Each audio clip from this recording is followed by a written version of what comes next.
Gone Bay is part of the Podcut family of podcasts.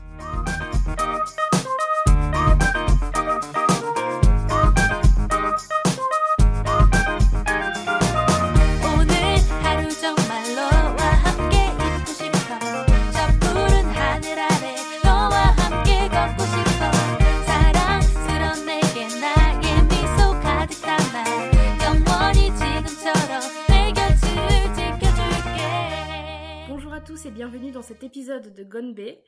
Aujourd'hui nous allons parler et d'actualité et de médias car nous allons aborder le film Memories of a Murder de Bong Joon-ho qui est plus que directement inspiré de la série de meurtres de Hwasong. Une série de meurtres qui est du premier tueur en série coréen qui était répertorié dans le pays. Il a même été surnommé le Zodiac coréen. Et pour cet épisode, nous avons avec nous Jo. Bonjour. De l'équipe récurrente. Et nous avons avec nous Flavien. Comment ça va, Flavien ? Salut, écoute, ça va très bien. Très content de venir parler de ce film de Bong Joon-ho, qui est un réalisateur que j'aime beaucoup, même s'il y a plein de trucs que j'ai pas vu de lui, mais on en parlera quand on parlera du film, je pense. Mais ça va, écoute, ici, c'est vendredi soir, c'est le week-end, c'est le jour férié en plus, bon, même si ça change pas grand-chose en temps de confinement, mais ça va.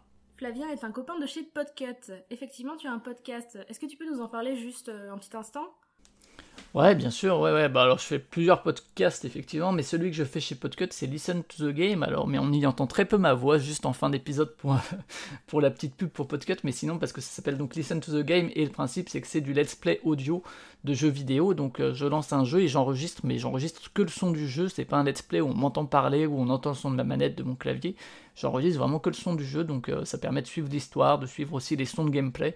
Donc voilà, c'est le principe, c'est un concept que j'ai lancé l'an dernier à la rentrée avec Plague Tale, et puis depuis Rise of the Tomb Raider, il y a un épisode, une série en anglais, une série en français alternativement. Donc voilà, avec à chaque mois un nouveau jeu qui est traité. Voilà.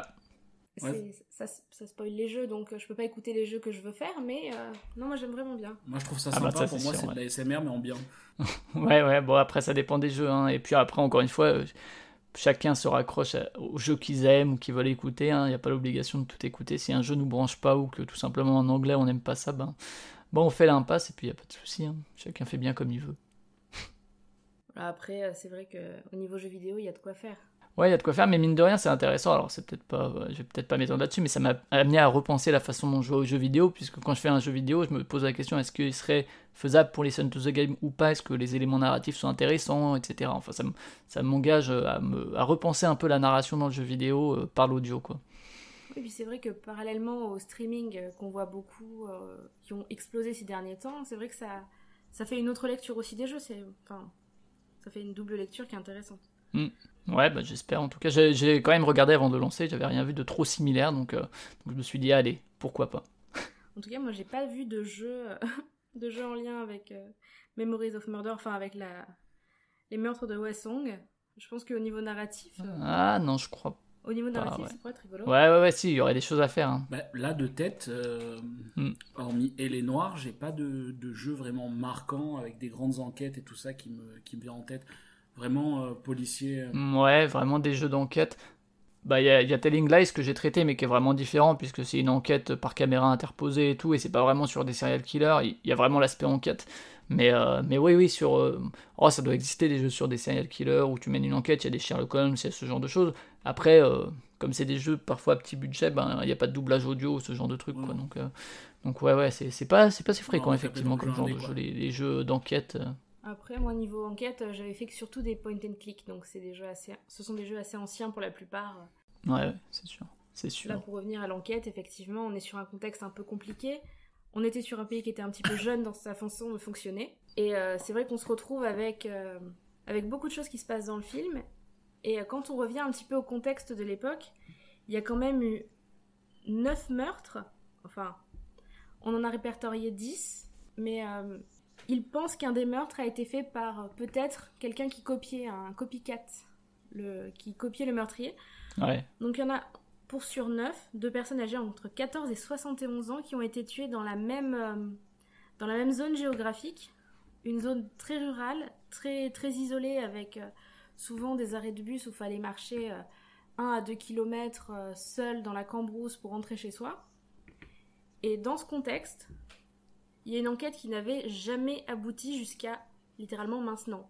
C'est-à-dire que le premier meurtre a lieu en 86, on résout l'enquête en 2019. C'est ce qu'on voit de plus en plus apparaître avec les nouvelles technologies, les nouvelles méthodes scientifiques.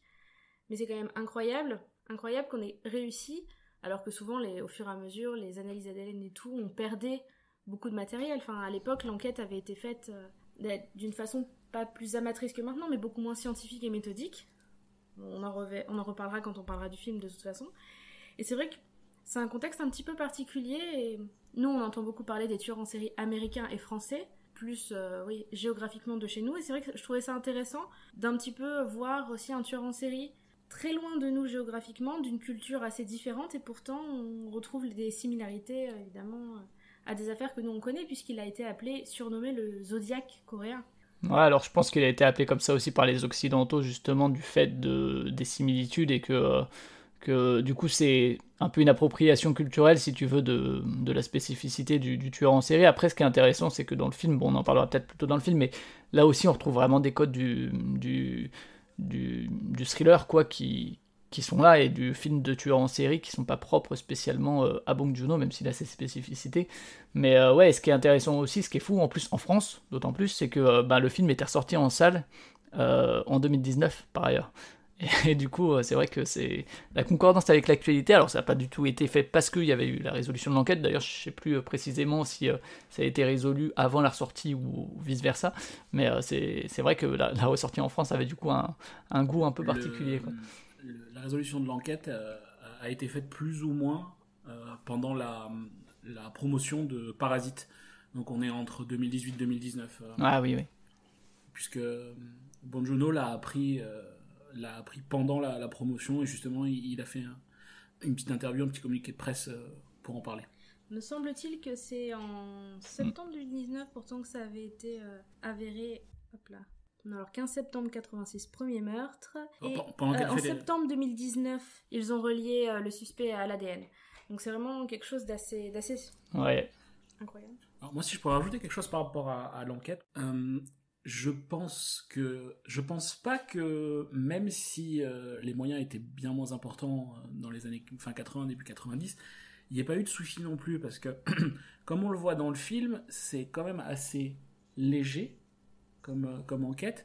Et en parallèle du film, on regarde une série dont on vous parlera plus tard, qui s'appelle Signal, qui est inspirée de plusieurs affaires en Corée, dont celle-ci. Et une des premières choses qu'on vous dit dans la série, c'est cette enquête et toute la gestion des meurtres a été très mal fait et très bâclée. Donc je pense qu'il y a quand même eu pas mal de lacunes sur l'enquête. Ouais, même si a priori il y avait quand même pas mal de gens mobilisés pour l'enquête, hein.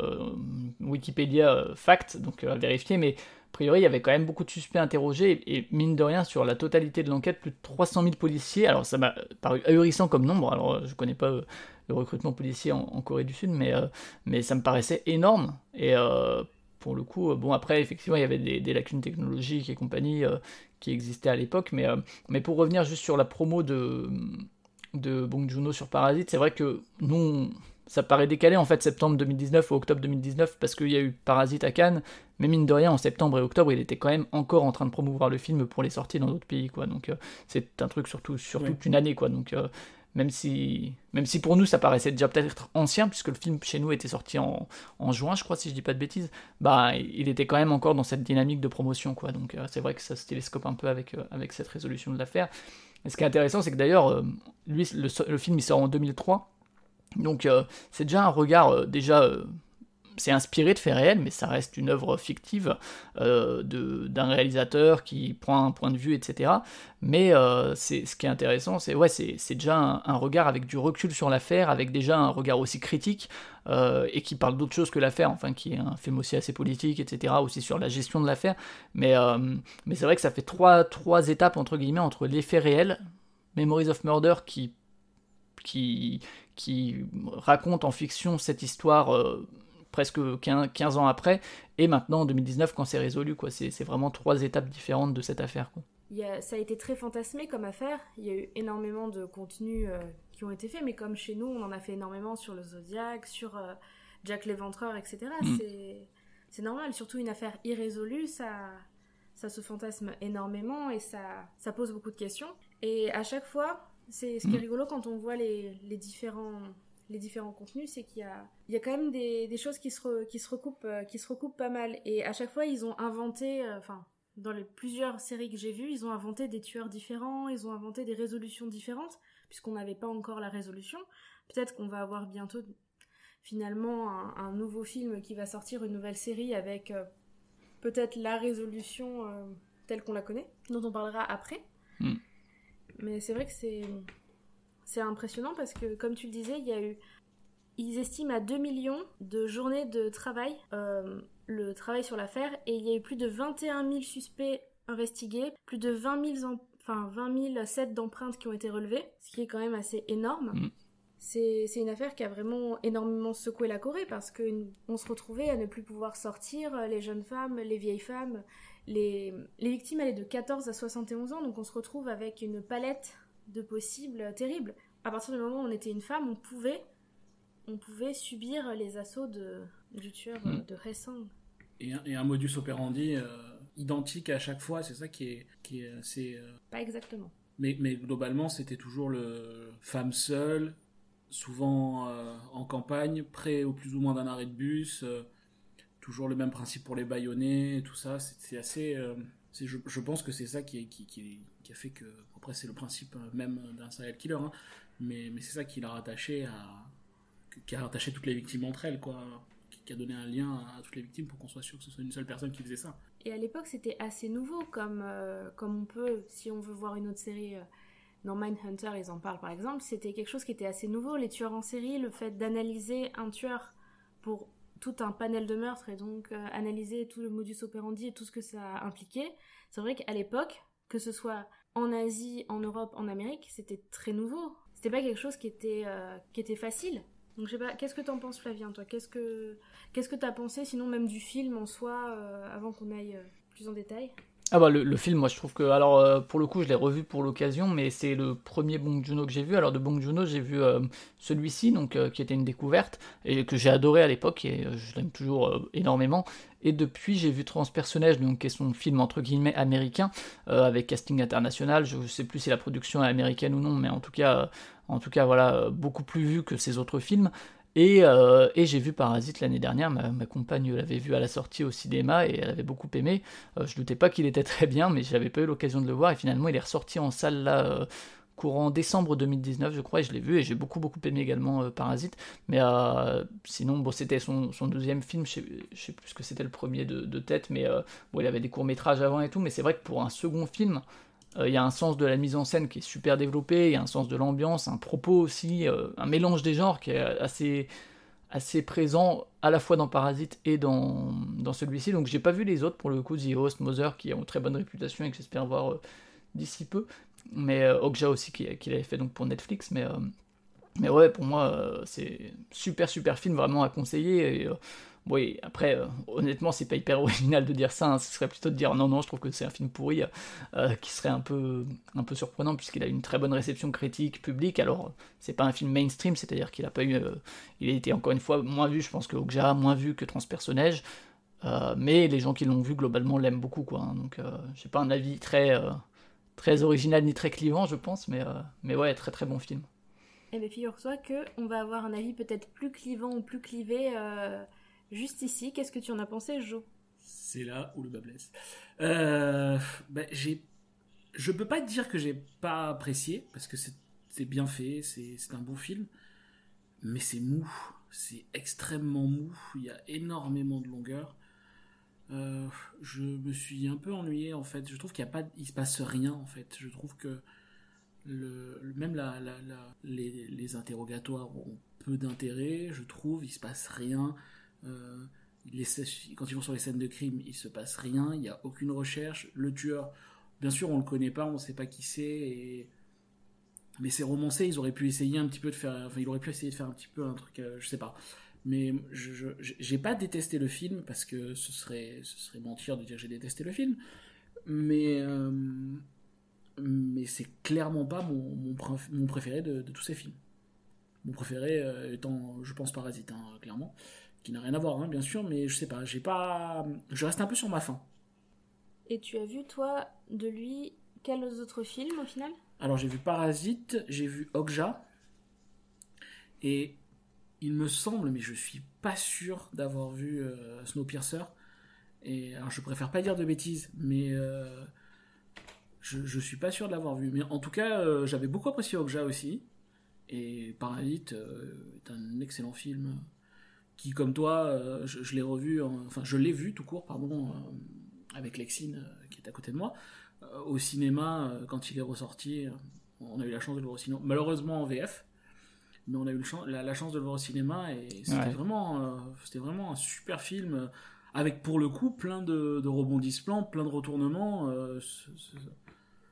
Ouais, une gestion du rythme qui est différente. C'est peut-être pour ça aussi que je suis déçu de ce film-là, qui est... Alors forcément, c'est un film plus vieux, c'était son premier, donc forcément, il n'avait pas le talent et la technique qu'il a maintenant, mais je m'attendais justement à avoir quelque chose avec autant de rebondissements, de changements et de choses différentes, comme on peut trouver dans Parasite, quoi.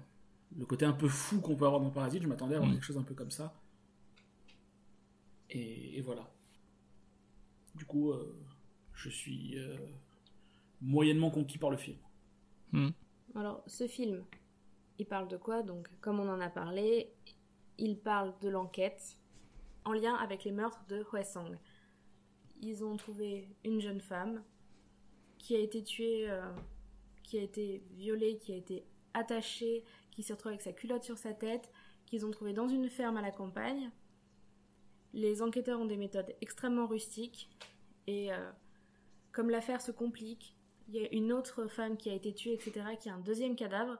On voit arriver un inspecteur de Séoul, donc de la ville, qui a des méthodes beaucoup plus systématiques, qui a l'air beaucoup plus dans la réflexion que dans l'action, dans les méthodes un peu rustiques des inspecteurs qu'on voit au début du film, qui cognent les suspects, qui essayent d'avoir des confessions...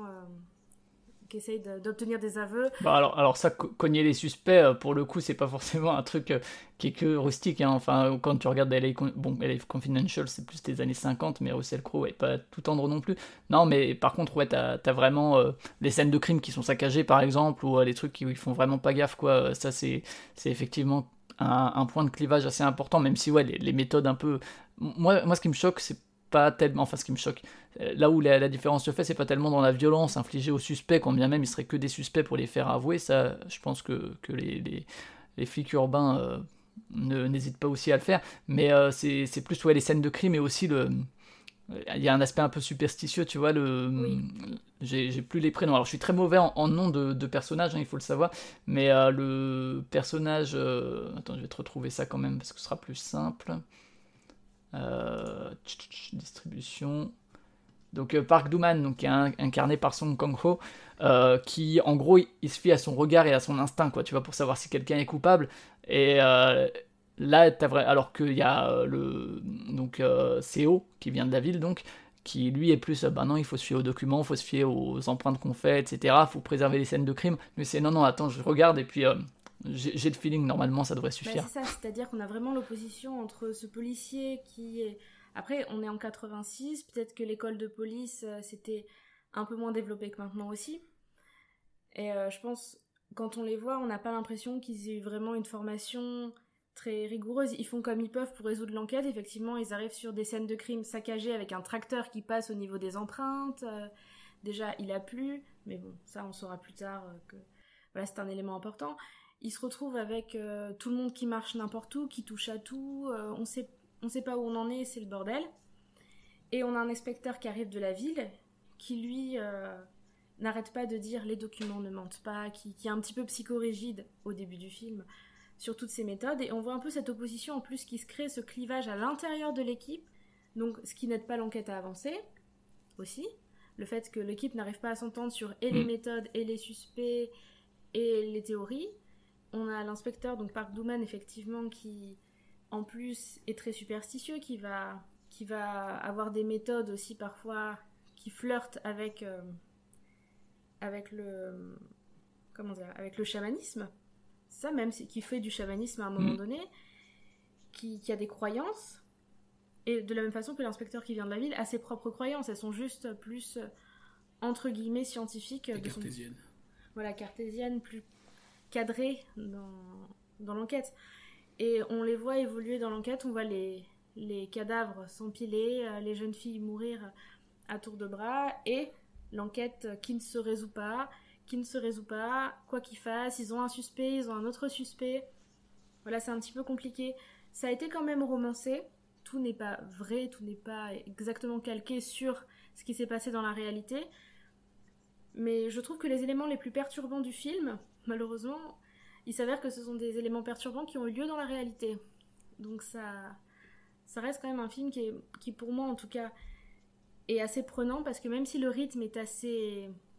Ouais, disons que c'est pas un rythme qui s'emballe et qui va exploser dans un climax comme Parasite, où à la fin on sait plus ce qui se passe. Là effectivement, même si à la fin il se passe quelque chose qui est marquant, le film avance à un rythme peut-être plus tranquille, mais je trouve que ce qui s'y passe au fur et à mesure, c'est que des éléments quand même assez marquants. On a quand même des meurtres assez perturbants, des interactions entre les personnages. Moi, à chaque fois qu'un suspect se faisait tabasser, c'était quand même toujours montré de façon assez... Je trouve que Bong Joon-ho, justement, il va pas en faire des caisses par moment, mais subtilement, il va réussir à créer une ambiance et une émotion qui sont assez particulières. Comme par exemple, il y a un moment où un inspecteur met une sorte de petit chausson sur sa chaussure pour fracasser le suspect. Et je sais pas, la façon dont il met ça en scène, du point de vue des inspecteurs, c'est bienveillant entre eux. Et du point de vue du suspect, c'est juste de la cruauté. Enfin, je sais pas, moi, la façon dont Bong Joon-ho amène les choses, je trouve ça très, très intéressant. J'ai bien aimé le film, et la fin m'a complètement eu, donc... En tout cas, à l'époque, je sais pas si c'était des bons enquêteurs, mais en tout cas, c'était des bons combattants de kung-fu, hein, parce que dans le film, il y a de ces coups de pied sautés qui n'ont aucun sens et qui n'ont absolument rien à faire. Mais je sais pas si Bong Joon-ho était fan de karaté ou de kung-fu, je ne sais quoi, mais il y a des scènes où ils sont en train de faire des coups de pied sautés, des choses comme ça. On se croirait dans un film de Jean-Claude Van Damme et ça n'a aucun sens. Après, ce n'est que mon avis. Hein. Mais Douman le dit au début du film, quand il rencontre Saul, il dit « Mais c'est quoi un policier qui sait pas se battre ?» Je pense qu'il y a de ça aussi. Après, je sais pas ce que t'en as pensé, toi, Flavien, de... Ouais, mais ce qui est chouette, entre guillemets, c'est que Bong Joon-ho, malgré la difficulté de ses thèmes, alors c'est peut-être un peu moins vrai dans Transpersonnage, qui est un peu plus serious business, mais dans Parasite, il y a ça aussi. Alors, je suis d'accord que le rythme est pas du tout le même, en fait, et dans Parasite, c'est un thriller, et en fait, ce qui est fou dans Parasite, c'est le rythme, vraiment, où, paf, la première heure, toutes les 20 minutes, pouf, t'as un nouvel arrivant dans la maison et tout, et c'est vraiment rythmé au cordeau, là où dans Memories of Murder, c'est beaucoup moins un rythme aussi soutenu. Et mais je sais pas si vous avez vu Zodiac de Fincher, mais pour le coup, ça peut se rapprocher du fait que c'est un film d'atmosphère et qui pose une ambiance et qui fait se dérouler une ambiance poisseuse, parce que l'enquête elle-même est poisseuse, et qui symbolise aussi le fait que les enquêteurs eux-mêmes sont dans la boue et galèrent à avancer, etc. Et du coup, c'est forcément un rythme différent, mais je trouve que du coup, c'est, pour revenir à ces coups de pied sautés, il a toujours une forme d'humour, en fait, Bong Joon-ho, même dans ses trucs les plus sombres, et c'est ce que je disais dans Un mélange des genres, c'est qu'effectivement il y a du drame, il y a de la politique très très fort dans Parasite, très très fort aussi dans Memories of Murder, cette opposition entre ville et campagne de la Corée des années 80 et tout, c'est assez passionnant du point de vue politique, et il arrive quand même toujours à incorporer des petites phases d'humour. Alors dans Parasite, c'est aussi assez présent, mine de rien, et je trouve que dans Memories of Murder, ces scènes-là au restaurant où ils se disputent, en fait, alors à la fois c'est tragique parce que ça montre les conflits au sein même d'une équipe, et qui fait que ces meurtres continuent, etc. Et voilà, mais en même temps, ça donne effectivement des scènes plus animées et qui sont pas dénuées d'humour, quoi. Après, oui, je peux comprendre que ça arrive un peu comme un cheveu sur la soupe et que tu te dises wow, qu'est-ce que ça a à faire là finalement, est-ce que c'est pas totalement absurde? Après, je suis pas assez connaisseur du cinéma coréen pour savoir si l'incorporation, tu vois, dans le cinéma bollywoodien ou quoi, c'est très fréquent des trucs totalement what the fuck, et finalement ça appartient au genre plus qu'autre chose, et c'est vrai que d'un point de vue occidental, t'es là et tu te regardes et tu te dis mais what the fuck, alors qu'en fait dans le cinéma bollywoodien finalement c'est une norme. Là je sais pas, je suis pas assez connaisseur du tout du cinéma coréen. Dans Parasite il y avait aussi justement des moments un peu what the fuck, mais ça faisait un peu moins cheveux sur la soupe, là-dessus je suis d'accord. Mais mais disons que le cinéma coréen, c'est un cinéma où de toute façon les choses, faut apprendre à se laisser surprendre. Hein. Moi, au bout d'un moment, les films coréens, j'attends plus de premier degré de bout en bout. Mais c'est vrai que ça m'a fait rire parce que je crois que les trois personnages principaux, les trois principaux flics, ont eu leur double coup de pied. Le double coup de pied de Dooman, c'était sur So. Cho Yong-koo, à un moment, il le fait... le détective qui bat tout le monde, il en fait un aussi. Et je crois que So, il en fait un sur le suspect... le mec très bizarre catholique qui chope au milieu, qui se masturbait sur la scène de crime. Magnifique saut au-dessus de la table d'interrogatoire. Ça aussi, c'est quelque chose qui m'a un peu marqué dans ce film, c'est que il y a beaucoup de choses très crues. Il y a beaucoup d'évocations, ça c'est très film coréen aussi. Dans ce film, il n'y a pas 5 minutes qui passent sans qu'on parle de sexe, sans qu'on parle de masturbation, sans qu'on parle de tout. Et ce qui est très bizarre, ce qui est très bizarre, d'un côté on a des viols très violents avec des meurtres, d'un côté les personnages ne parlent que de ça pendant tout le film. Ça les obsède. Je sais pas si vous avez remarqué ça en tout cas, mais... Ah oui, complètement, oui. Et d'ailleurs, je trouve qu'il y a des passages, justement des longueurs sur des choses, toute la partie sur les poils pubiens et tout ça, c'est bon, on a compris quoi. 1 fois, 2 fois, 3 fois, on a compris, c'est rigolo, mais stop, c'est long quoi. Après, je sais pas ce que tu en as pensé, Flavien. Non, moi je sais pas, ça m'a pas choqué. Enfin oui, je vois exactement le. Après, encore une fois, je sais pas du tout à quel point c'est constitutif du cinéma coréen. Je sais que chaque cinéma a ses spécificités sur les thèmes qu'il aborde et sur la façon dont il les aborde. Et pour le coup, c'est fréquemment rappelé. Après, est-ce que c'est une volonté de montrer justement le côté rustique rural? Est-ce que j'ai plus souvenir si Seo, justement l'inspecteur qui vient de Séoul, est un peu moins porté là-dessus, mais c'est peut-être aussi un des éléments qui, même s'il est peut-être pas nécessaire parce que c'est montré par plein de moyens, mais qui accentue un peu cette rupture entre les deux. Même si, mine de rien, l'aspect ville est surtout représenté par Seo, quoi. Enfin, cette dichotomie, c'est surtout un homme de la ville qui vient à la campagne, plus qu'une opposition, enfin, cette opposition naît de ça, mais c'est pas à part égale, disons. Lui, il est plongé là-dedans, alors du coup, il y a tous ces éléments-là qui, d'un point de vue professionnel, mais aussi personnel, aussi d'un point de vue de l'humour, aussi d'un point de vue du comportement, de la relation à l'autre, lui est un peu étranger, et mine de rien, je trouve qu'il s'y adapte bien, entre guillemets, c'est-à-dire que même si tu sens la rupture, c'est jamais tellement sur le comportement personnel de Seo. Enfin, d'un point de vue professionnel, il est très différent, mais je trouve que il rentre quand même dans l'ambiance du film et dans l'ambiance de l'équipe assez facilement. Tu le vois jamais trop, il n'y a pas tellement de questionnements métaphysiques sur oh là là, qu'est-ce que c'est que ces ploucs, ce qu'aurait pu être le cas, quoi, mais je trouve que c'est pas tellement le cas, quoi, dans le film. Il reste quand même assez à l'écart. Par exemple, la scène où il y a une scène où ils vont tous manger ensemble, ensuite ils vont dans un sorte de bar à hôtesse karaoké, j'ai pas trop compris. Au restaurant, il dit « Ah mais moi je mange pas de la viande brûlée, on dirait qu'il boude. » Mais une fois dans le bar à hôtesse, on le voit qu'il est en train de manger des fruits. Bon, il est ivre-mort comme tout le monde, hein, il n'arrive pas à manger ses raisins correctement. Mais alors que tout le monde est en train de chanter, de danser, pour le coup, Dooman qui met des mains aux fesses à tout le monde, lui, il est en train de se concentrer à manger, à peler une pomme, à manger du raisin, à demander une banane, enfin...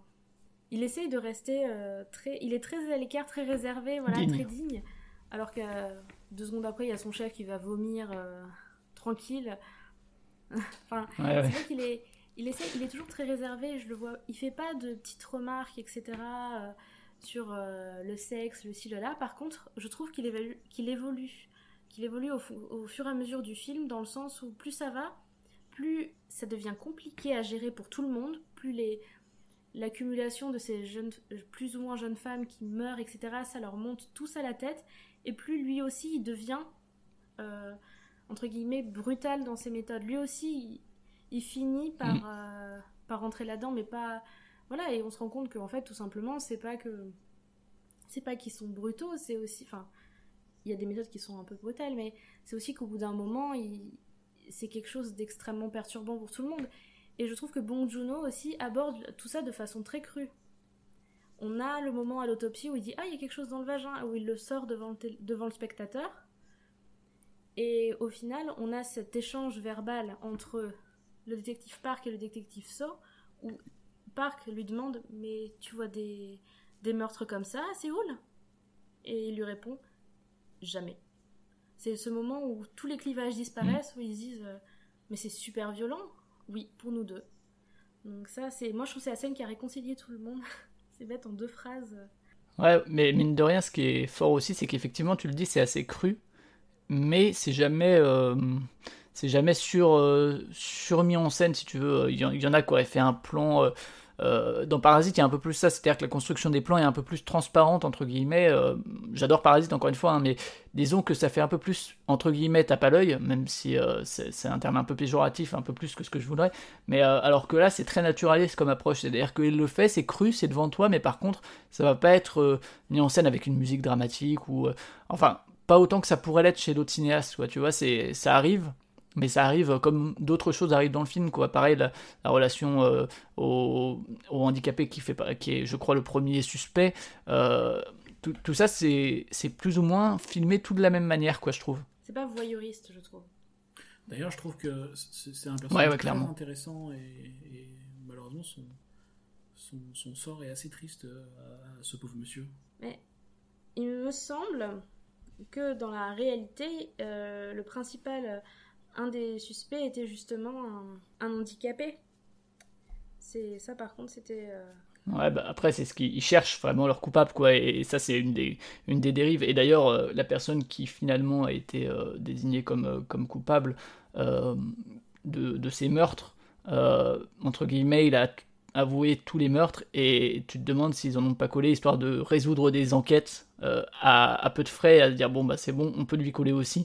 Et mine de rien, il y a ça aussi qui transparaît dans les méthodes de la police dans le film, c'est on veut absolument le coupable pour dire qu'on a résolu l'enquête, peu importe que ce soit vrai ou non, même si ça les travaille et tout, mais ce qui les travaille, c'est plus le fait de ne pas résoudre l'enquête.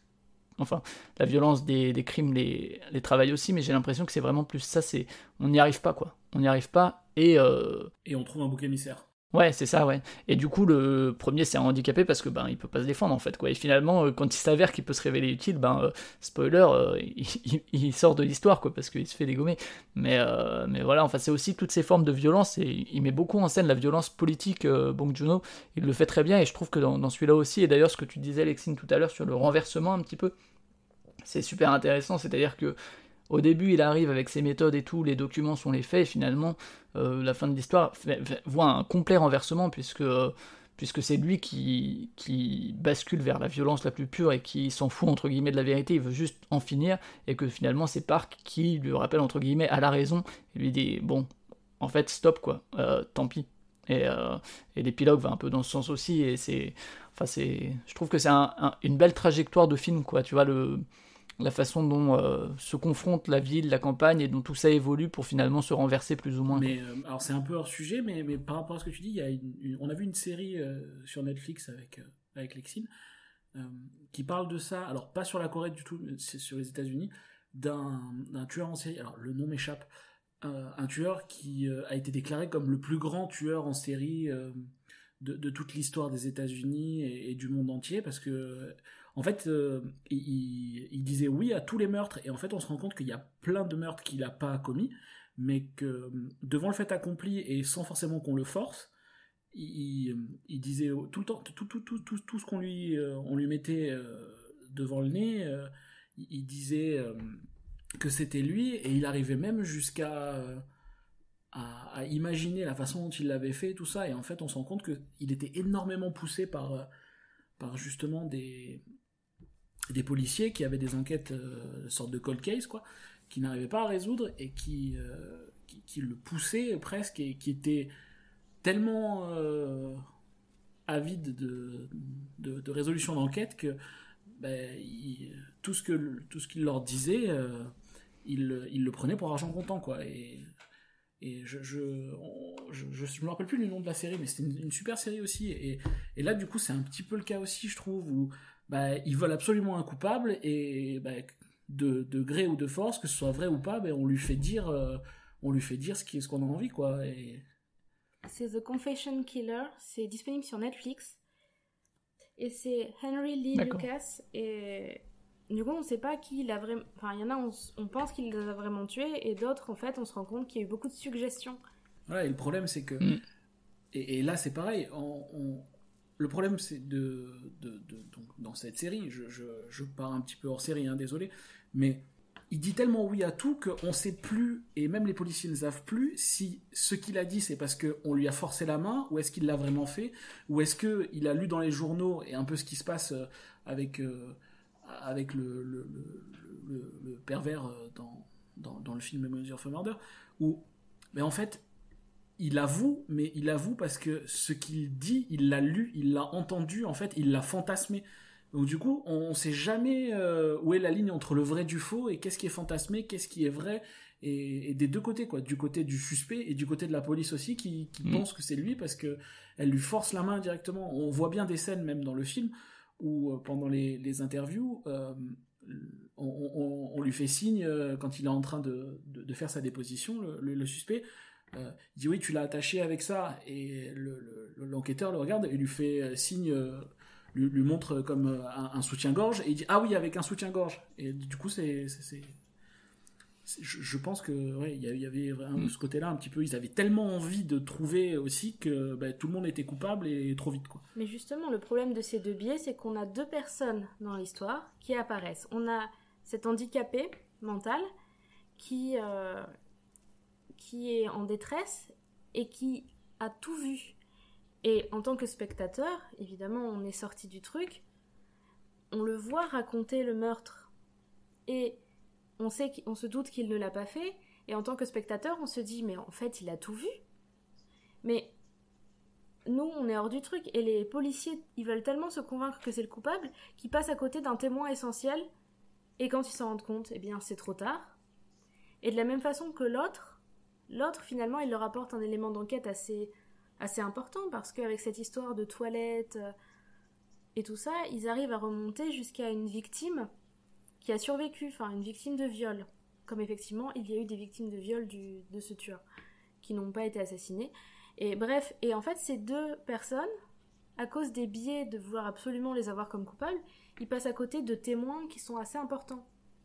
Et effectivement, entre celui qui a tout vu et qui peut tout raconter mais qui a rien fait et du coup qui se retrouve en victime aussi, et celui qui fantasme, moi j'avais trouvé ça très perturbant parce que il y a des gens comme ça qui fantasment sur les tueurs, etc. Et ils fantasment tellement ça, et le passage où il se fait couper, mais heureusement qu'il se fait couper, où il dit, et là je remonte dans les toilettes et il y a plein de petites filles, et là l'autre il le coupe, et j'étais là, merci de l'avoir coupé, parce que sinon moi, j'étais obligée de couper le film tout court. Au bout d'un moment, moi ce personnage m'a beaucoup perturbée. Il est vraiment Ouais, bah c'est assez violent, hein.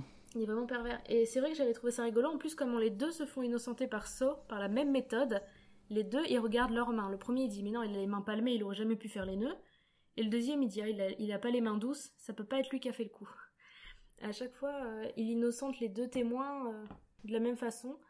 Il y a un petit côté aussi systématique du côté des enquêteurs, malgré tout, que j'avais trouvé intéressant aussi pendant le film. On a toujours ce biais-là quand on veut se convaincre de quelque chose, malheureusement. Ouais, et puis après, il y a l'auto-persuasion, même effectivement, comme tu le disais, des suspects que tu forces, entre guillemets, à avouer. En même temps, le suspect, alors tu peux très bien te dire, bon, bah, de toute façon, j'en ai pour perpète. Qu'est-ce que je perds à avouer un truc en plus ?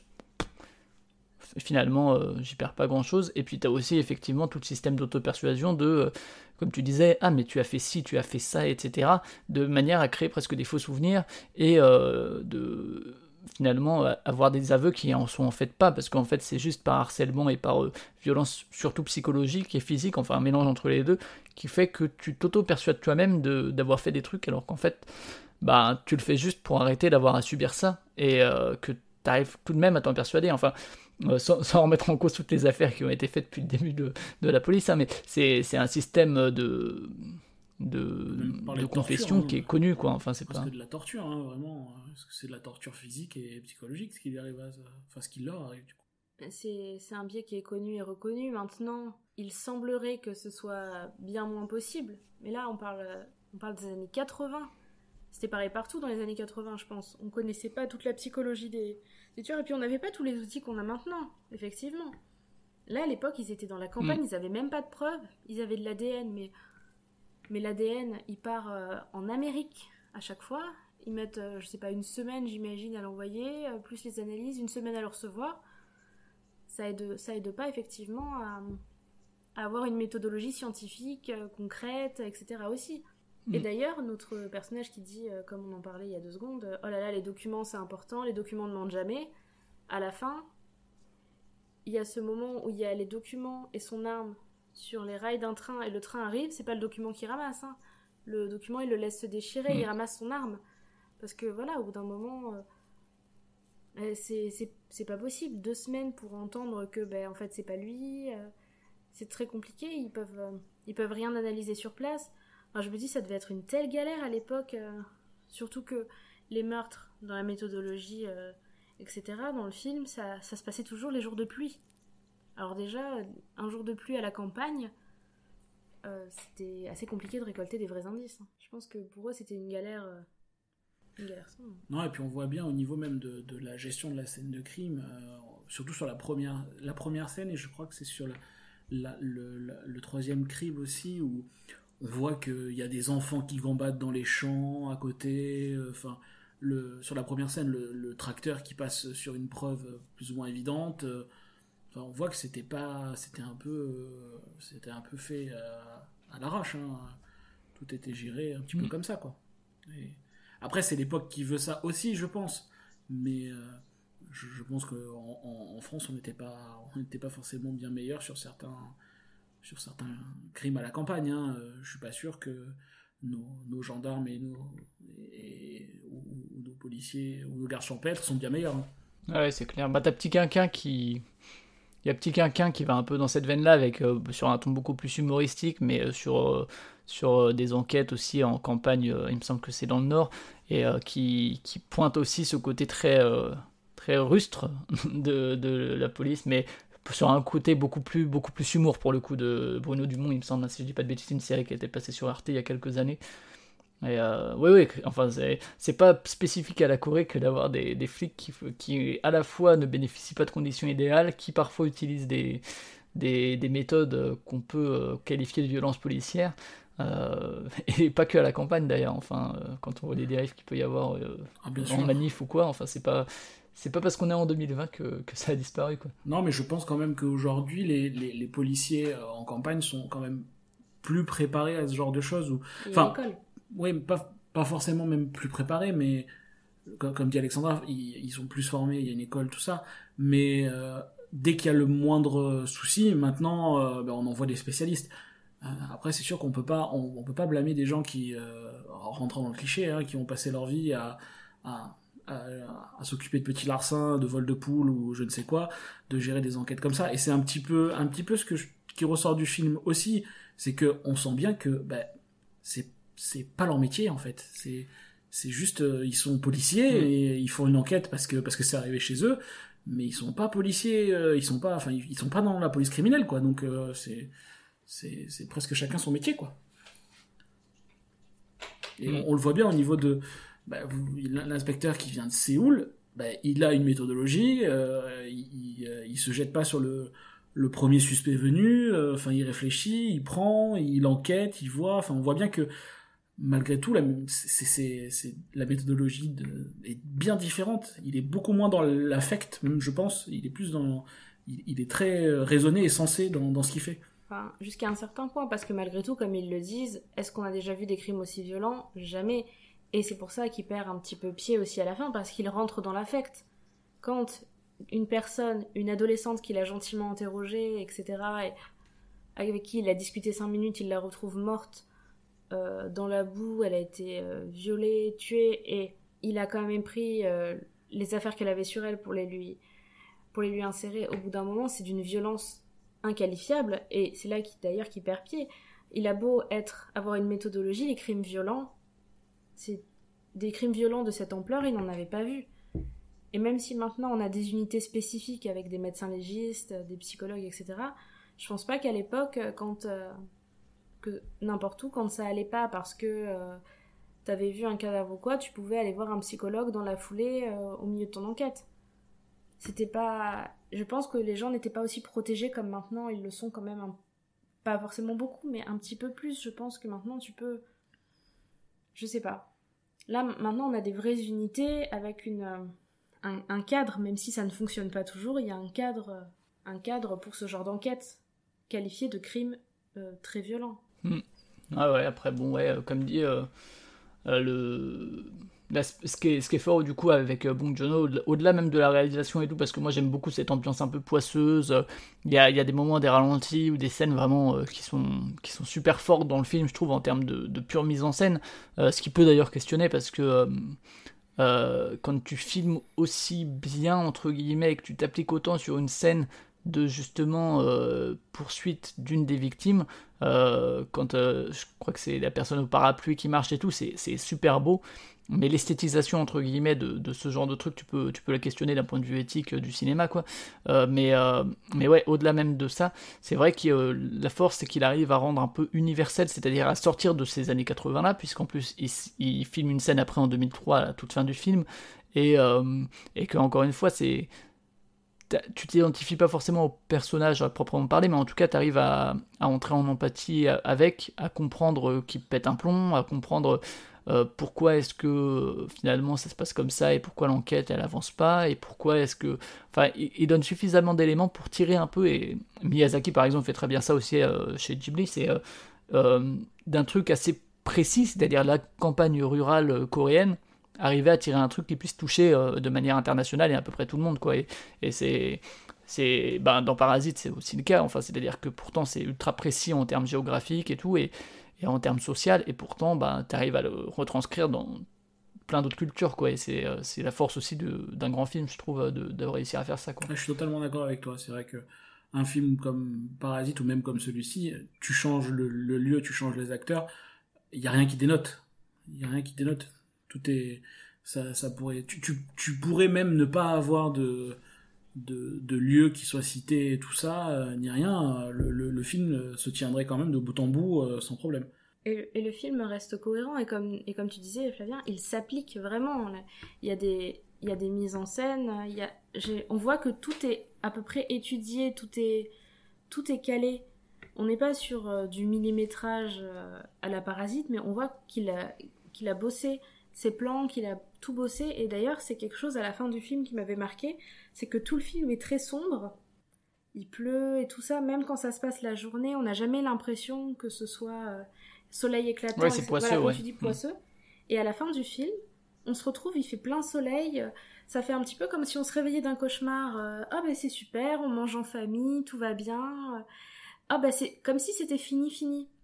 Mais il sait te rappeler à la dernière scène du film que c'est pas fini.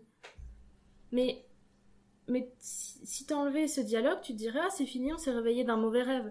Tout est lumineux, toutes les couleurs sont très claires, il a une belle maison où tout est clair dedans. C'est vrai que c'est très très bien fait. Et en plus il a son acteur un peu fétiche, qui est un peu un des acteurs fétiches coréens, Ouais, Song Kang-ho dont on a parlé, qui est dans Parasite également, qui joue le père de famille dedans. Donc c'est vrai que on a tout qui est réuni pour faire quand même un film de Bong Joon-ho, où rien n'est trop laissé au hasard. Et c'est vrai qu'on pourrait analyser chaque scène, chaque plan, on trouverait encore des choses à dire. Et même si il le dit souvent, il dit que c'était son premier film à l'époque, ça lui a permis de pouvoir faire ce qu'il voulait par la suite. Ah, il avait fait Barking Dog quand même avant en 2000, que j'ai pas vu, mais qui doit être vachement intéressant en termes de premier film. Mais il avait fait des courts-métrages et tout dans les années 90, mais pour le coup, ouais, Barking Dog, je pense, a eu un succès beaucoup plus limité, même en Corée, je pense. Hein. Et effectivement, c'est celui-là qui l'a mis sur le devant de la scène et qui lui a donné un peu la vista pour la suite, quoi. Après, je sais pas si vous l'avez vu, et ça, le fait que vous ayez parlé de sombre et tout ça, ça m'a fait penser à quelque chose. Il y a... Alors, je pense pas que ce soit voulu, et même si c'est voulu, c'est très bien, je trouve. Il y a un petit côté, un petit parallèle au film Seven de David Fincher, où très sombre, très cracra, très... C'est le côté aussi un peu duo. Bon, là on est sur un trio, mais on est presque sur un duo de flics aussi. Un peu plus foufou, un qui est jeune, un qui est un peu plus vieux aussi. Je pense que ça n'a aucun rapport, hein. Les deux films n'ont aucun rapport, mais je trouve que ça je pense qu'on peut on pourrait en faire des parallèles. Ouais, bah clairement, enfin ça reste un film sur un tueur en série aussi. Seven, Zodiac, pareil, c'est Fincher. Enfin, Fincher, c'est vraiment l'exemple américain du film de tueur en série dans une ambiance un peu cracra, ocre, etc. Et oui, enfin, je sais pas si c'est une influence directe, mais il y a clairement des rapprochements à faire, même si peut-être que Seven est plus justement à un rythme un peu plus soutenu et un peu plus millimétré en termes de rythme. Mais, Puis on est plus sur le thriller action presque sur Seven que là on est plus dans... On est presque, je trouve, on intellectualise un peu trop le film et l'enquête, je trouve, par rapport à un Seven qui est plus dans le rentre-dedans. Et après, ça n'enlève pas que ça reste quand même un bon film, Memories of Murder. Hein. Je dis pas que c'est nul, mais... Ouais, mais c'est un film d'ambiance, quoi. C'est pas un film... c'est pas un thriller ultra rythmé et tout, qui justement te fait des twists, en veux-tu, en voilà, quoi. C'est plus un film qui pose une ambiance, qui essaie de poser justement cette ambiance, ces personnages, et ce que ça veut dire politiquement, ce que ça veut dire pour les relations entre les personnages, ce que ça veut dire de la Corée, ce que ça veut dire de l'état de la police en Corée, ce que ça veut dire de plein de choses, et tout ça rentre pas mal, je trouve, avec l'esthétique. Après, je comprends qu'on puisse trouver ça un peu... Moi, pour que les auditeurs et auditrices soient au courant, j'adore les films contemplatifs où il se passe pas grand chose, donc moi ça me choque pas, si tu veux, mais une autre filiation qu'on pourrait faire, même si c'est peut-être plus éloigné, tu vois, ce serait L'Arme Fatale, justement, où c'est, même si c'est beaucoup moins rigolo, beaucoup moins action, enfin bon, après on pourrait parler de tous les buddy movies en fait, quoi, hein, finalement, mais ouais, sur la relation entre les deux flics, mais bon, L'Arme Fatale, bien sûr, est plus rigolo et plus film d'action que celui-là, quoi. Je comprends bien aussi le parallèle, dans le sens où t'en as un qui est un peu plus foufou, un peu plus volage, et un petit peu... et qui a le rôle rigolo, disons, et un qui est plus carré et plus flic comme on l'imagine, quoi. Ouais, c'est ça, ouais. Est-ce qu'on a d'autres choses à dire sur le film ? Ou est-ce que je vous spoil la vraie fin du film ? Ouais, non, moi j'ai pas grand chose à rajouter, comme dit, j'ai revu et je trouve que vraiment il arrive à mettre son ambiance, qu'il a quand même des fulgurances de mise en scène déjà pour un deuxième film, très différemment de Parasite, en fait, c'est des mises en scène très très différentes, qui sont presque à l'opposé en termes de choix de... Enfin, il y a des filiations et tout, mais c'est vraiment pas du tout la même façon de faire un film.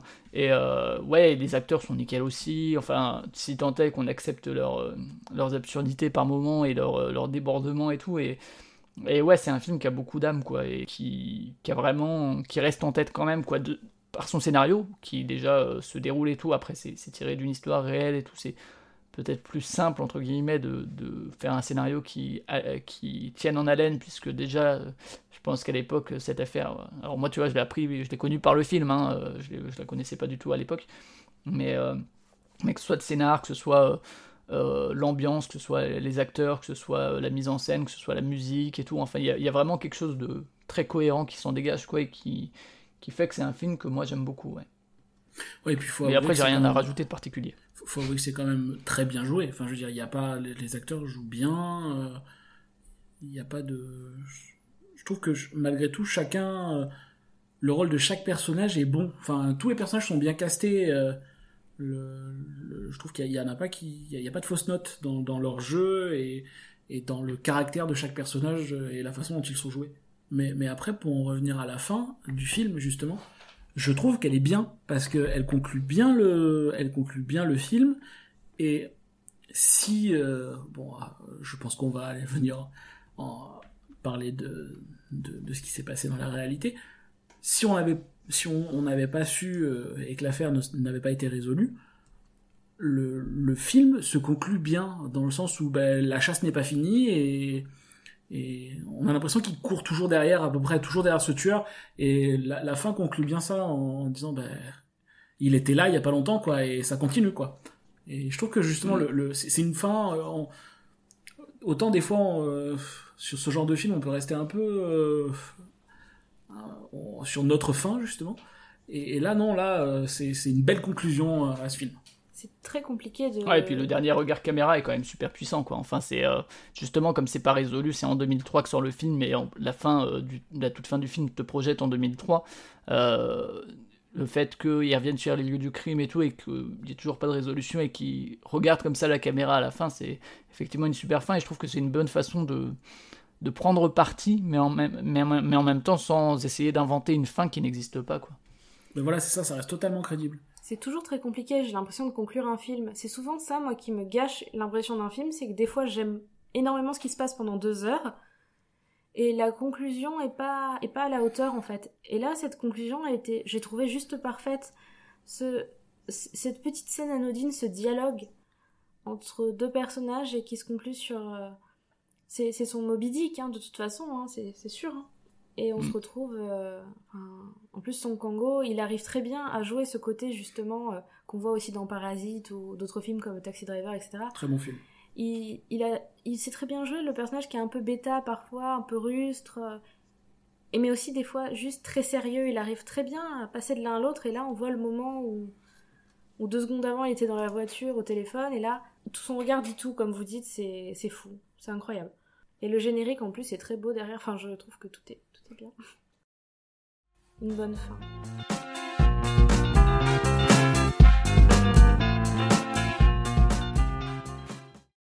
Et il a fallu attendre 15 ans de plus, plus de 15 ans de plus pour savoir vraiment ce qui s'était passé. C'est-à-dire que le premier meurtre en 86, une résolution en 2019. Puis surtout, ce qui est assez original, malgré tout, c'est que c'est une résolution, mais l'enquête, ça s'est résolu, mais ça a été résolu par le tueur en lui-même, et non pas par l'enquête de police au final. Je vais laisser la parole à Alexandra, je pense qu'elle va vous raconter un petit peu cette histoire qui est quand même extraordinaire. Bah, ça n'a pas été résolu par le tueur en lui-même. En fait, ce qui s'est passé, c'est qu'il y a eu la série de meurtres que l'on connaît, donc qui s'est arrêté en 91, le dernier meurtre de cette... qui avait ce modus operandi de victimes qui étaient bâillonnées, violées, attachées avec leurs propres vêtements, etc. Et ce qui s'est passé, c'est que en 93... un certain Lee Chun-jae se fait larguer par sa femme. Ça peut arriver, hein. Il s'est passé plein de choses en 93. Hein. Et en décembre 93 en plus, décidément une période dramatique. On a perdu Pablo Escobar, voilà, et donc sa femme l'a quitté. Et il a donc invité sa belle-sœur à la maison, sa belle-sœur de 18 ans. Il l'a violée, droguée, il l'a tuée en janvier 94. Et il a fait comme beaucoup de tueurs font, c'est-à-dire qu'il a été participé à l'enquête activement, il a participé aux fouilles, il était là à la télé avec tous les autres. Il faut qu'on la retrouve, c'est dramatique, comme beaucoup de tueurs font, à s'afficher et à participer activement aux enquêtes. Et il s'avère que, en fait, il s'est fait choper et il s'est retrouvé en prison. On l'a condamné à mort. Et finalement, il a eu seulement une peine de prison à perpétuité avec 20 ans de sûreté. Donc là, nous sommes en 95, quand sa peine est réduite. Voilà, il ne va pas mourir, il est seulement condamné à perpétuité. Et en fait, ils se sont rendus compte avec des analyses ADN le 18 septembre 2019, c'est-à-dire encore 25 ans après ça, ils se sont rendus compte avec les analyses ADN que ça matchait avec de l'ADN qui avait été retrouvé sur les sous-vêtements d'une jeune femme. Et ils l'ont lié à 4 des meurtres non résolus. Et il était déjà condamné pour le meurtre de sa belle-sœur. Et le souci, c'est que il est condamné pour le meurtre de sa belle-sœur. Il va purger sa peine. Mais comme il y a prescription pour le dernier meurtre depuis 2006, il ne sera jamais condamné, alors qu'il y a des analyses ADN qui prouvent que c'est lui, le responsable de tous ces meurtres, viols, etc., tortures qu'il y a eu. Il ne sera jamais condamné parce que c'est seulement en 2015 qu'il a été... qu'en fait, pour les meurtres, ils ont aboli la prescription. Et ce n'est pas rétroactif. Et comme le dernier meurtre a été prescrit en 2006, il ne sera jamais poursuivi pour ces meurtres-là. Heureusement, il a une peine de il a une peine de prison à perpétuité, et je pense que comme on l'a lié au meurtre en série, je pense qu'il n'aura jamais de libération sur parole. Mais dans l'idée, je trouve ça un petit peu dur pour les familles des 10 victimes. Et en lien toujours avec l'affaire, une petite anecdote, c'est un truc terrible. Quand le film est sorti en 2003, Memories of Murder, ça a un peu ravivé la flamme du public, hein, ça un petit peu comme à l'époque quand il y avait eu Faites entrer l'accusé, etc. Ça éveille un petit peu l'intérêt du public. comme récemment le documentaire sur le petit Grégory, etc. Et en 2004, il y a eu un meurtre qui a été fait par un copieur, un copycat. C'est-à-dire qu'il y a eu un meurtre un petit peu hommage, voilà, à ce tueur en série finalement, suite à l'engouement provoqué par le film, ce que je trouve absolument terrible. Et voilà, donc c'est en 2019, grâce aux méthodes ADN qu'on a trouvé le tueur qui, fort heureusement, était déjà en prison, parce que sinon il vivrait sa vie libre comme un oiseau.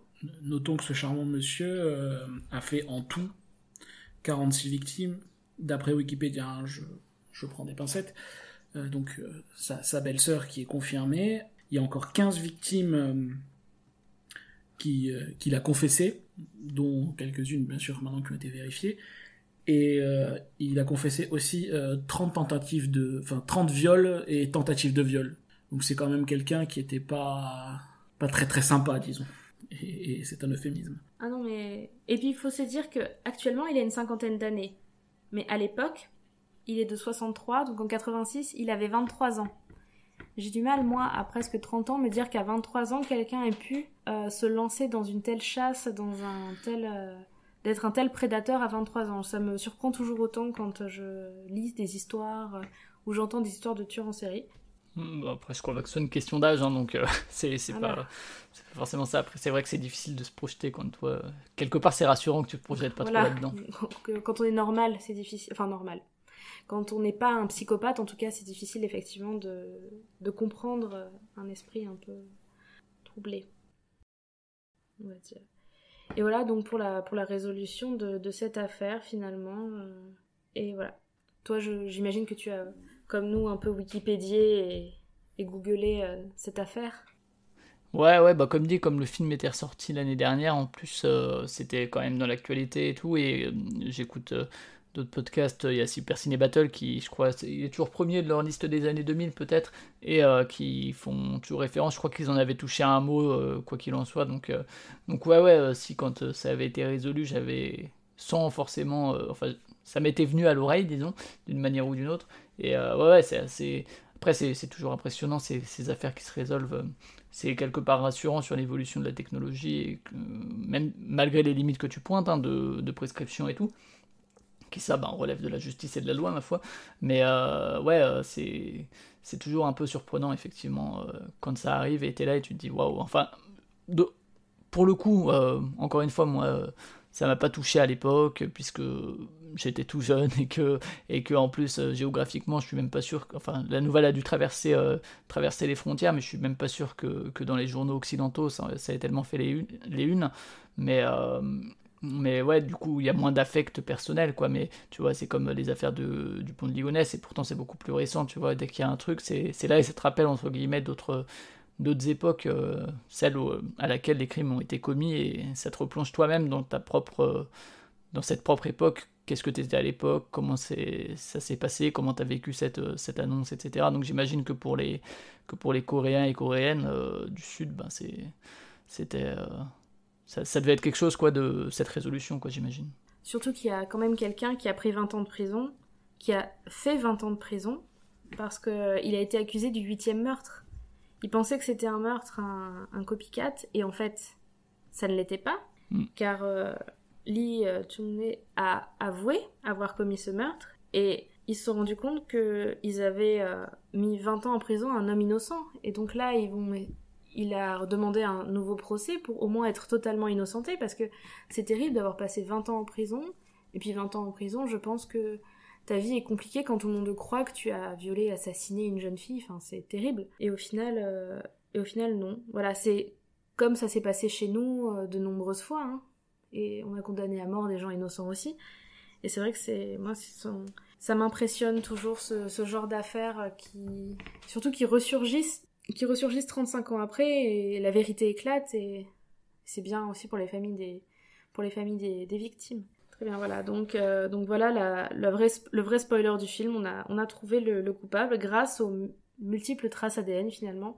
C'est un peu la conclusion du film, quand ils voient que celui qu'ils ont chopé, en fait, c'était pas le bon ADN. Et ben là, ils ont trouvé le bon ADN.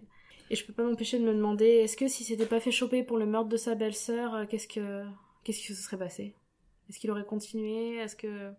C'est bête ce genre de questions qu'on se pose, mais en tant que jeune femme, c'est une question que je me posais souvent quand je marchais dans la rue, que je rentrais seule le soir de l'hôpital, honnêtement. Hein. Ma mère, elle me dit tout le temps, arrête de penser à Guy Georges. On peut pas s'empêcher le soir, quand on voit des gens passer dans la rue, de penser à ce genre d'histoire. Et là, encore une fois, c'est une histoire de femmes qui rentraient chez elles, ou qui allaient voir leur mari, qui faisaient des choses tout à fait ordinaires, qui se sont fait attraper par un malade dans la rue. C'était terrible, mais je m'identifie énormément à ce genre de situation. Je m'identifie peut-être un peu trop parfois, mais c'est vrai que c'est... Je pense. Non, mais c'est bête, mais ça arrive plus qu'on ne le penserait. Et moi, je trouve ça bien qu'ils aient le coupable et qu'au moins ces victimes, voilà, elles aient un nom.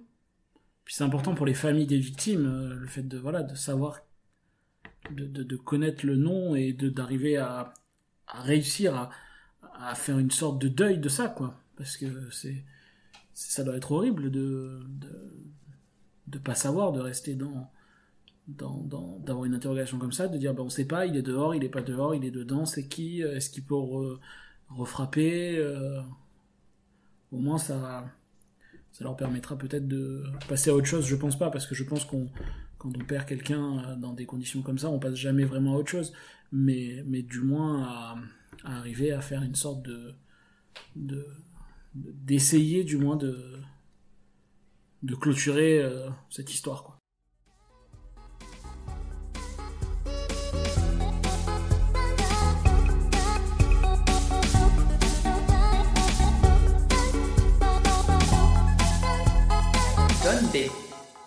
Et nous allons passer aux recommandations. Flavien, que nous recommandes-tu cette semaine? Alors écoute, j'ai essayé de faire une recommandation sud-coréenne. Donc je crois que je t'en ai déjà parlé en off, mais il y a Park Ji-ha, qui est une musicienne que j'aime beaucoup, qui fait du piri, qui est je crois un instrument traditionnel coréen, si je dis pas d'ânerie, et qui faisait partie d'un groupe qui s'appelle SOM. Alors enfin c'est une orthographe un peu compliquée, c'est-à-dire que c'est crochet ouvert, SU2.M, crochet fermé, voilà, qui était un duo. Et donc elle a une carrière solo également, qu'elle a commencé donc elle vient de Séoul, enfin elle est née à Séoul en tout cas, et elle a fait un premier EP en 2015, The Record of Autobiographical Songs, et son premier album est arrivé en 2018, et il a fait pas mal parler de lui, c'est l'album Communion, qui se prononce certainement Communion, et la même année est sorti Philos, donc c'est deux très très bons albums, donc c'est une courte discographie, donc vous pouvez en faire le tour assez rapidement. Donc elle a sorti sur un label, sur le label Tactile, qui est un label allemand, mais Philos est aussi sorti chez Mirror Ball, qui pour le coup est un label coréen, même s'il est aussi sorti sur un autre label qui est Glitter Beat, qui est aussi allemand. J'imagine que ça dépend des versions. Et donc c'est deux albums que je recommande pas mal, Communion notamment, qui est mon préféré des deux, même si c'est aussi parce que je l'ai plus écouté. Et au niveau du genre, alors il y a de la musique classique et traditionnelle coréenne qui est là en influence, que ce soit par les instruments ou par la composition. Elle n'est pas toute seule, il y a aussi Kim Oki qui est au saxo et à la clarinette, il y a pas mal de gens il y a du vibraphone, des percus, enfin il y a pas mal de choses. Et donc je disais musique traditionnelle coréenne et musique classique coréenne, mais aussi beaucoup de jazz, mine de rien, et aussi dans tout ce qui est la vague de ce qu'on appelle le post-minimalisme, donc qui est une vague qui suit un petit peu tout ce qui est Philip Glass, Michael Nyman et compagnie, Laurie Anderson aussi par certains points, Glenn Branca, donc une musique assez contemporaine, mais quand même teintée d'influences traditionnelles et classiques, et ça donne deux albums, donc Communion et Philos, qui sont vraiment très très beaux, avec des morceaux assez longs, hein. Il y a des morceaux qui approchent les 10 minutes, il y en a 3 qui sont entre 8 et 10 minutes, mais l'album Communion par exemple il dure 50 minutes dans l'absolu, donc il n'est pas si long que ça. Donc voilà, tout ça je crois que les deux sont sur Spotify, hein, donc facilement accessible. Donc c'est Park Ji-ha, P-A-R-K et plus loin J-I-H-A pour l'orthographe latine, et les albums Communion et Philos. Voilà, et l'EP est bien aussi, mais un peu moins. Voilà. Pour rebondir sur ce que tu dis, où tu parles d'albums, ça m'a fait penser à quelque chose.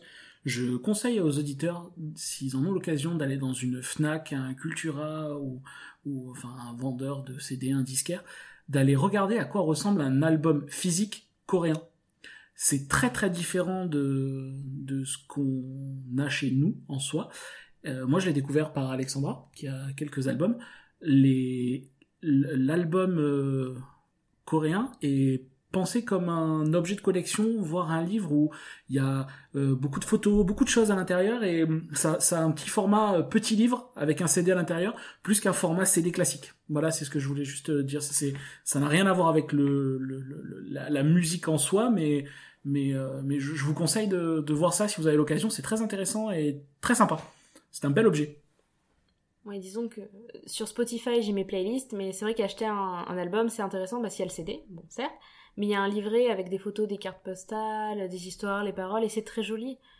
Et ça colle à l'identité visuelle et ce qu'ils appellent le concept des groupes, parce que quand ils créent un groupe en Corée, ils créent tout un concept autour.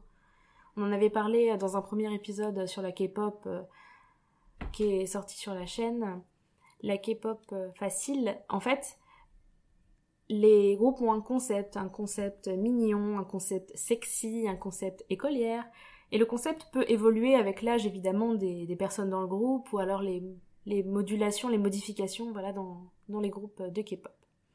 Bref, voilà pour cette parenthèse. Flavien, tu avais d'autres recommandations ou pas? Non, écoute, je me suis restreint à... ça fait 2 albums déjà, donc on va dire que ça fait deux albums à écouter, voilà. Donc Park Ji-ha, ouais, et puis sur Bandcamp aussi, elle a un Bandcamp où il y a ses albums également, si vous préférez ça plutôt que Spotify. Voilà. Alors nous allons passer à Jo et ses recommandations. Que nous recommandes-tu cette semaine, Jo? Alors, moi, je vais vous recommander quelque chose de tout bête, qui colle complètement à ce qu'on vient de dire et à notre épisode précédent sur Parasite. À partir du 25 mai sur Canal+ Cinéma, si vous avez la chance d'avoir Canal+ Cinéma, vous avez la semaine Bong Joon-ho. Donc vous allez avoir pas mal de ces films, et ça commence donc le 25 à 20h50 par Parasite et en version noir et blanc, ce qui peut être très intéressant.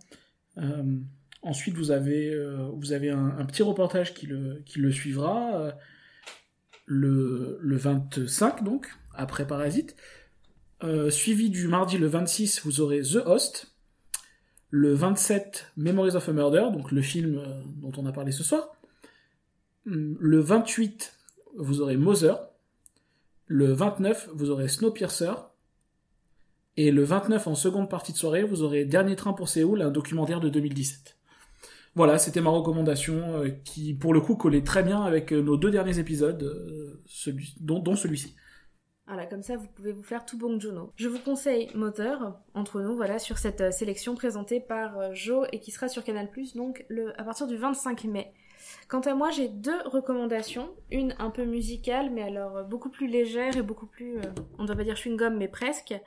Il y a une chanteuse que j'aime beaucoup, qui a joué dans quelques dramas également, mais elle est surtout chanteuse, c'est IU, comme I Love You.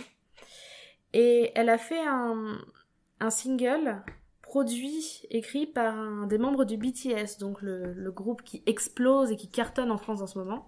Ça s'appelle 8, et donc le clip est très doux, très joli, en images d'animation, et je vous conseille d'aller écouter ça si vous avez 3 minutes 42 devant vous. Enfin, une recommandation plus en lien avec l'épisode d'aujourd'hui.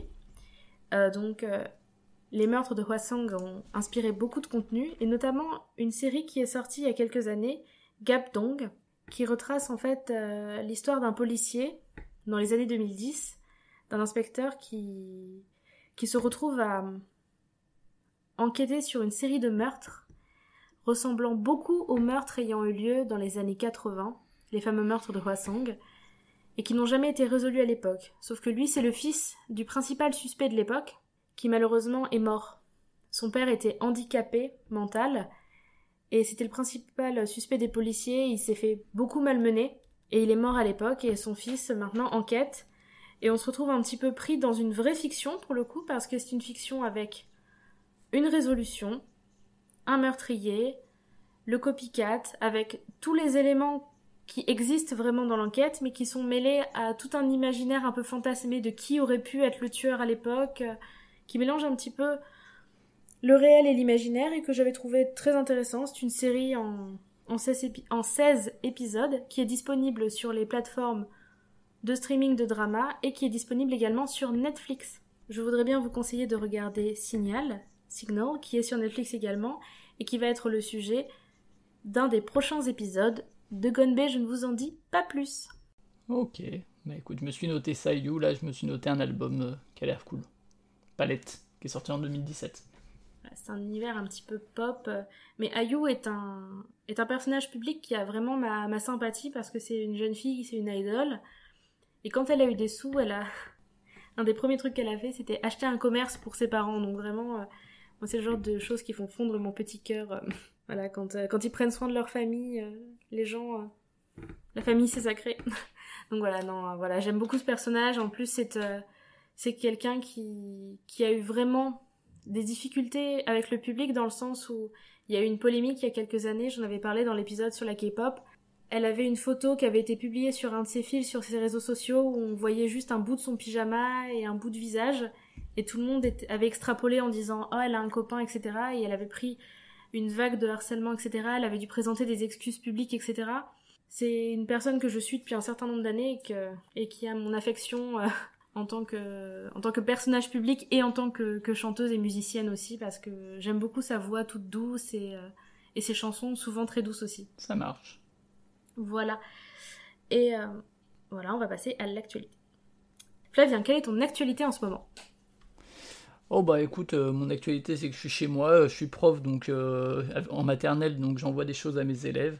Donc je reste chez moi a priori jusqu'en septembre maintenant, depuis mars, ça fait un peu long, mais sinon du côté du podcast, écoute là je viens de lancer le jeu de mai sur Listen to the Game qui est Remember Me, donc voilà, vous pouvez suivre ça, il y aura 2 épisodes par semaine, puisque je crois qu'il y aura en tout 9 épisodes, donc voilà, et puis en juin il y aura The White Door qui est un jeu pas facile en anglais, enfin facile à jouer parce que vraiment très accessible, mais qui est pas facile parce que ça parle de dépression, de troubles de la personnalité, etc., qui se passe dans un hôpital psychiatrique, donc pas la grande joie, mais très bon jeu, qui est aussi sur mobile je crois d'ailleurs, par ceux qui ont fait Rusty Lakes.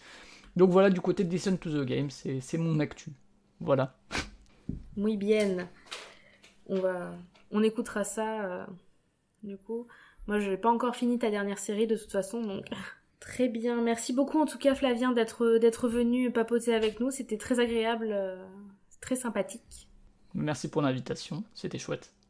Vous pouvez retrouver Listen to the Game ainsi que Gonbei sur le label Podcut, sur podcut.studio, ainsi que de nombreux autres podcasts, notamment sur la bière, le whisky, le sport, Doctor Who, énormément de choses, donc n'hésitez pas à aller jeter un œil. N'hésitez pas à aller vérifier aussi sur la chaîne YouTube de Podcut, il y a nos épisodes qui sortent, mais également tous les quiz qui ont été faits par le label depuis le début du confinement. N'hésitez pas à aller tester votre culture. Moi j'arrête de compter les points parce que je suis vraiment trop mauvaise. Avec de nombreux podcasts du label, donc des quiz sur le whisky, sur Stephen King, sur de nombreux sujets. N'hésitez vraiment pas à aller voir la chaîne YouTube. Nous avons également un Patreon, voilà, au nom de Podcut. Donc, si jamais le cœur vous en dit, n'hésitez pas à soutenir nos podcasts. Et vous aurez des bonus exclusifs en plus. Et oui, car nous publions toutes les semaines un article. Il y a l'accès à Discord, il y a l'accès en avance à Schluss, il y a plein de choses pour pas très cher. Hein. Je pense qu'on peut difficilement faire plus intéressant comme offre. Et franchement, on y met du cœur dans nos articles. Moi je dis, ça vaut le coup. Ça vaut le coup, je suis d'accord. De toute façon...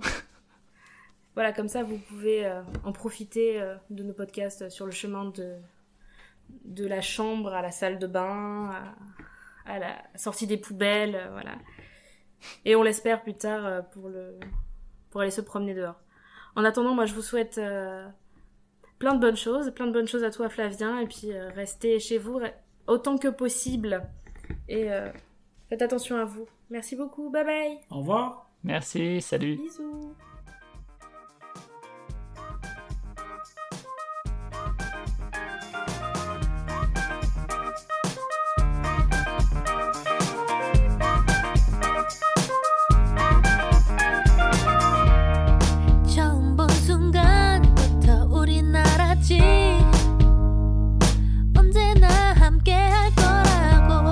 수줍게 웃은 너의 미소를 보며